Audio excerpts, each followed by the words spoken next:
Queridos hermanos y hermanas, pues quien preside la Eucaristía, el Padre Darinel Reyes, de República Dominicana, específicamente de Santiago.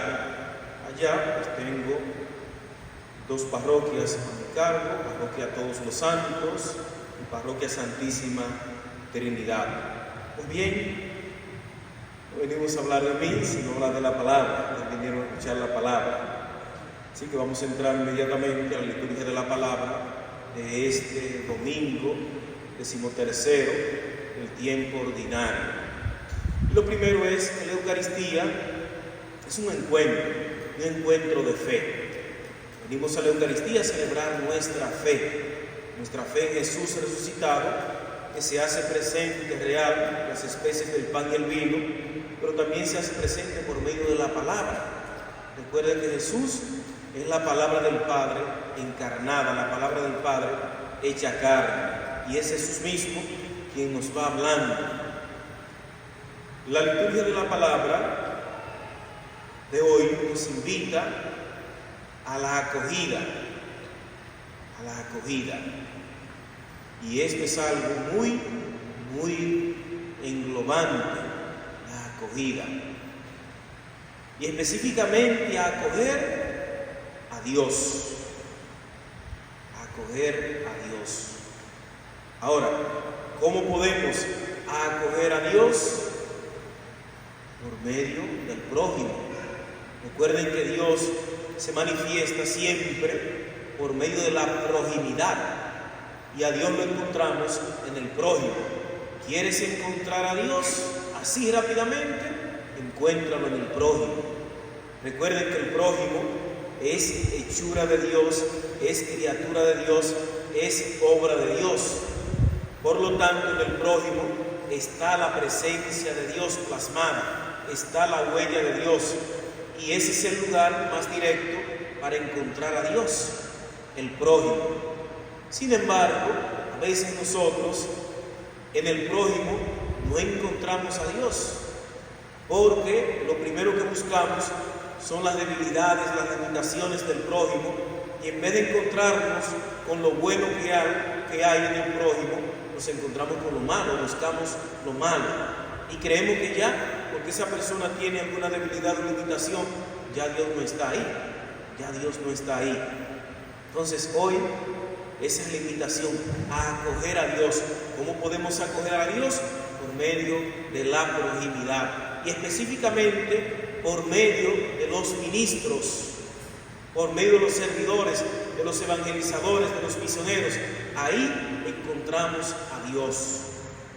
A veces en nuestras comunidades, en nuestras casas, en nuestro ambiente, encontramos personas que nosotros mismos decimos: fulano es una persona de fe, es una persona buena, es una persona que me inspira confianza, es una persona que me habla de Dios. Y eso es lo que quiere hoy la liturgia de la palabra, que aprendamos a descubrir la presencia de Dios, que aprendamos a descubrir pues a Dios. ¿Dónde? En todo lo que Él ha creado, ya que todo lo creado por Él pues habla de Él, es signo de Él, nos debe llevar siempre a Él, todo lo que Él ha creado. Entonces nos encontramos hoy en la primera lectura con el segundo libro de los Reyes. ¿Qué nos presenta el segundo libro de los Reyes? Al profeta Eliseo.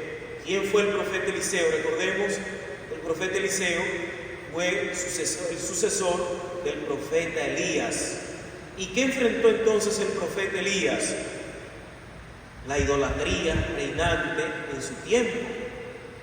Entonces, ¿ante qué se rendían? Ante el dios Baal. O sea, los pueblos cananeos tenían a ese dios, al dios Baal, como su dios, que era también llamado el dios de la fertilidad. Pero ¿qué tan fértil va a ser ese dios, la tierra, si es un dios muerto, un dios que no comunica vida?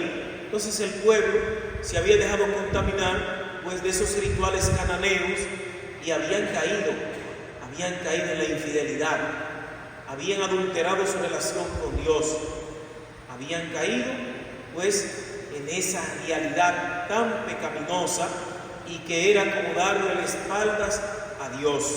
Entonces la idolatría era un mal de aquel tiempo, pero también es un mal de nuestro tiempo. Quizás no nos rendimos ante el Dios Baal, pero cada quien sabe ante quién se rinde. Cada quien sabe ante quién tiene puesto su corazón, si en el Dios vivo y verdadero o en los ídolos que van naciendo y que vamos creando nosotros mismos. Entonces, eso enfrentó el profeta Elías, incluso se enfrentó a más de 400 y tantos de profetas de Baal, se enfrentó a ese mal y sufrió muchísimo, padeció muchísimo el profeta Elías. Entonces, Eliseo es el sucesor de Elías. ¿Y a qué se va a enfrentar entonces Eliseo? A lo mismo, a la idolatría reinante en aquel tiempo. Y si le han dado paso a esos cultos idolátricos, pues el problema viene de las autoridades que han sido permisivas, quizás para defender sus intereses religiosos o quizás económicos, y por eso le han dado paso, rienda suelta a la idolatría, y ya tienen que cargar con ese gran pecado. ¿Y qué hace el profeta Eliseo? Enfrenta a las autoridades, les llama de cierta forma corrupta, que se han corrompido porque han permitido la idolatría, que es un rechazo siempre a Dios, es como darle las espaldas a Dios, es como rechazar totalmente a Dios. Y eso enfrentó el profeta Eliseo. Y se enfrentó a una serie también de desafíos, de problemas, de vicisitudes, pero todo los enfrentó. ¿Por qué? Porque Dios estaba con él. Y recuerdo la semana pasada al profeta Jeremías, que sufrió muchísimo, simplemente porque comunicó lo que Dios quería comunicarle al pueblo, la desgracia por la que iban a atravesar, el destierro. Y el profeta le cayó mal a las autoridades, al pueblo, porque dijo la verdad. Eliseo ahora enfrenta a las autoridades y también le cae mal a las autoridades, porque llamó cada cosa por su nombre, porque les restregó el pecado en el cual habían caído. Y ahí está el profeta. Ahí el profeta pues le cae mal a las autoridades, simplemente porque les hizo ver su realidad de pecado, la corrupción, la falsedad, la hipocresía en la cual estaban viviendo. Pues el profeta ahora les cae mal y sufrirá el profeta muchísimo. Entonces, en su misión, el profeta encuentra acogida en una mujer. Es una mujer buena, devota, una mujer de fe, pero también una mujer que sabe discernir. ¿Por qué discernir? Porque ella descubrió en Eliseo la presencia de Dios. Ella descubrió en el profeta que es un hombre de Dios, y esto la llevó a acogerlo en su casa, a brindarle hospitalidad, a ser generosa con él, a darle de comer, a darle de beber. Ella descubrió en él la presencia de Dios. Y ahí viene el gran desafío de esta liturgia de la palabra, que tenemos que aprender a descubrir la presencia de Dios en los demás. Y en cada uno hay una huella de Dios, porque somos criaturas de Dios, somos la gran obra de Dios, somos hechura de Dios. Por lo tanto, algo de Dios hay en cada uno de nosotros. Aunque actuemos mal, aunque nuestras obras sean malas, algo bueno hay. Y lo bueno que hay en nosotros es precisamente la huella de Dios, es precisamente que somos hechura de Dios, que somos criaturas de Dios. Entonces, esta mujer virtuosa descubrió en el profeta la presencia de Dios.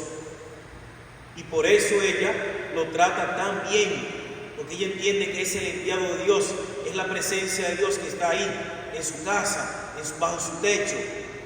Y ella sabe reconocer, ha discernido y reconoce que el profeta es un hombre de bien, que el profeta pues de cierta forma le habla a ella del proyecto de Dios, por eso ella lo acoge también. Y aquí viene el Evangelio, que quien acoge a un servidor de Dios, a un misionero, misionera, a un enviado de Dios, está acogiendo a Dios mismo, lo dice el Evangelio. Entonces, aquella mujer acogió al profeta en su hogar, le brindó su hospitalidad, y ¿a quién estaba ella acogiendo? A Dios mismo, porque el profeta es la presencia de Dios. El profeta incluso ni habla en nombre propio, sino que habla en nombre de Dios, Y fíjense que quien sirve, quien acoge a un servidor de Dios, recibirá una recompensa, lo dice el Evangelio, recibirá una remuneración. Fíjense en la mujer, ella de buena voluntad descubrió la presencia de Dios en este hombre y inmediatamente ella lo acoge. El profeta le pregunta a su servidor, a su ayudante, ¿qué hacemos por ella? ¿Cuál es la necesidad más profunda que hay en ella? ¿Cuál es el dolor, el sufrimiento más grande que hay en ella? Y era que era una mujer estéril, no había tenido hijos, no había tenido descendencia, y esa era su gran preocupación, ese era como su aguijón. Y fíjense en cómo el profeta actúa. ¿Y qué le dice el profeta? Para esta misma fecha vas a dar a luz un hijo, Y ella cree en esta palabra, ella se fía de la palabra del hombre de Dios, del servidor de Dios. Ella cree en esa palabra. Recuerden también el profeta Eliseo, un profeta carismático, un profeta que hizo varios milagros, que Dios hizo milagros por medio de él. Entonces, ahí está la paga ante la generosidad, la caridad, la misericordia que estuvo esta mujer con el profeta. Va a dar a luz un hijo, lo que ella tanto esperaba, sin pedírselo al profeta, pero ya el profeta conoció lo que había en el interior de ella y le concedió esto, porque ella hizo desinteresadamente ese servicio. Y así muchísimas personas de buena voluntad de nuestras comunidades también hacen ese gesto sin esperar absolutamente nada a cambio. ¿Y qué decía Jesús en el Evangelio? Que aunque sea un vaso de agua, no se quedará sin recompensa. Un vaso de agua. Ojalá y que no sea un vaso de agua, sino un jugo, una comida, para que la recompensa pues sea más grande. Ojalá que seamos generosos con los servidores de Dios, con los ministros de Dios, con quienes evangelizan, con quienes tienen la tarea de hacer presente a Dios, de reflejar a Dios en sus vidas mediante el testimonio. Inmediatamente, la segunda lectura que se ha proclamado: si el pueblo estaba sumergido en la idolatría, el pueblo estaba en la muerte, porque seguir a un Dios muerto, un Dios que no tiene vida, un Dios que no actúa ni obra, es estar en la muerte. Entonces el pueblo estaba en la muerte. Y de muerte habla precisamente la segunda lectura que se ha proclamado: la muerte que recibimos mediante la gracia bautismal. Recuerden que el bautismo tiene esa simbología.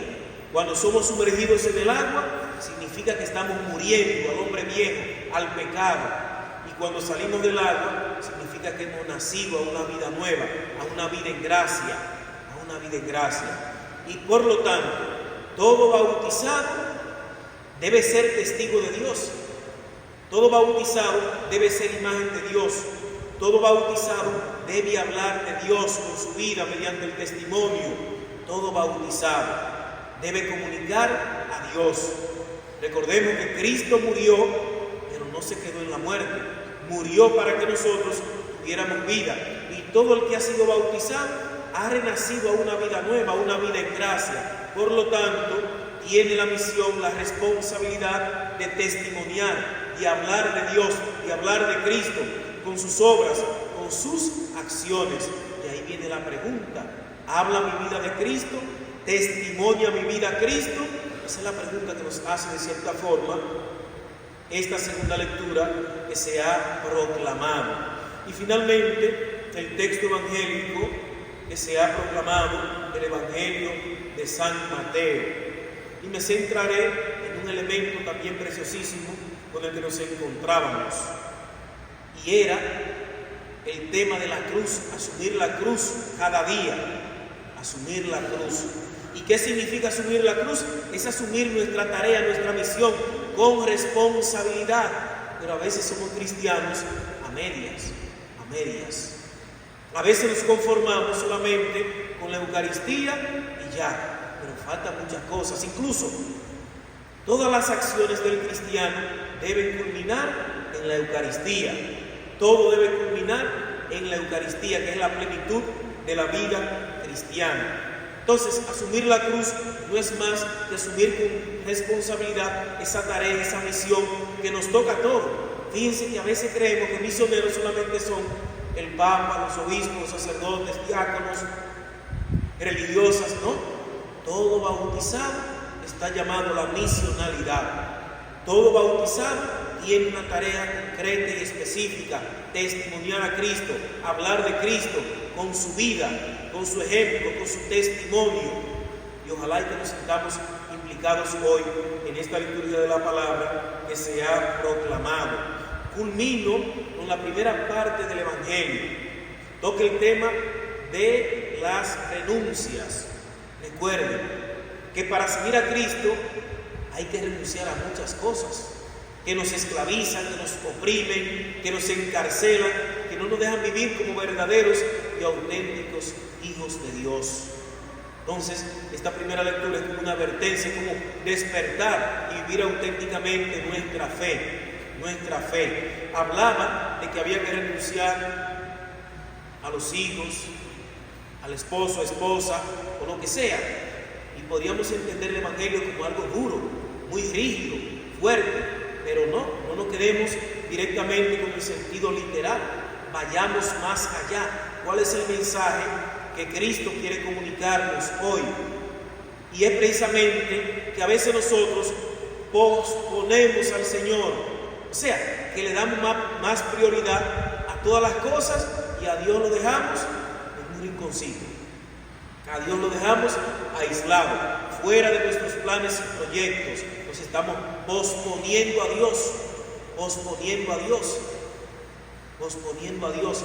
Y eso es lo que nos quiere pues la liturgia de la palabra, que pospongamos a Dios, no que Dios esté en el centro, en el corazón de nuestra vida. Y para eso hay que renunciar a muchas cosas.